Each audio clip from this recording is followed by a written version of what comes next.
Hello, hello. I hope all is well. Today we're going to go back to Isaiah 26:3, where it says, "Thou will keep him in perfect peace, whose mind is stayed on thee, because he trusts in thee." Wow, trust in thee. That word just highlight pretty much for me today about how this only comes about with the exchange of us trusting in him. And I looked up the word trust. And the word trust is assured reliance on the character, ability, strength, or truth of someone or something. That's the Merriam-Webster's definition.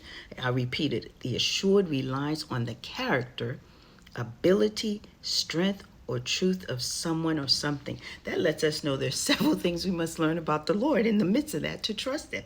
Learn about his character, his ability to do the things he said he's going to do, his strength to do that, his strength to overpower anything else that comes against his plans, his purposes, and the truth of someone or something. In this case, we're not looking at something, we're looking at someone who is the Lord, and the importance of us learning his character, learning how he has been in our lives and the things he has taken us through and brought us across. The Israelites were profound in having ways to remember that by telling the stories over and over to their children and their children's children, and to build monuments, memorials, to remember what the Lord has done. Because often when you're walking through, it can be difficult to remember the faithfulness and the goodness of the Lord. And where else does he tell that? In his word.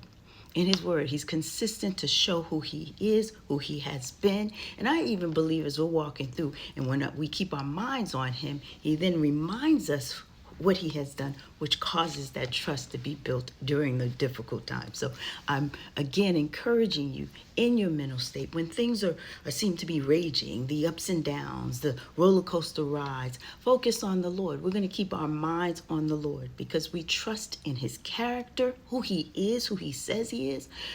Maybe do some word study on the character of the Lord. What are some things that he has shown about who he is in the word? He's faithful, he's marvelous, he loves the things that he has created. He says his plans are of good and not of evil towards those that believe in him and trust in him. And it causes us to say, okay, well, Lord, I can rely on your word, your faithfulness, because look what you've done in the past and look what you will do and look how your word has come to pass. We have that. We have a commitment in his person that he will do what he says he's going to do. And one of which is to keep your mind in perfect peace because you do trust in him. Is that always easy? No, but it's a relationship that causes us to keep going back to him and waiting on him and allowing his presence to invade. So have a great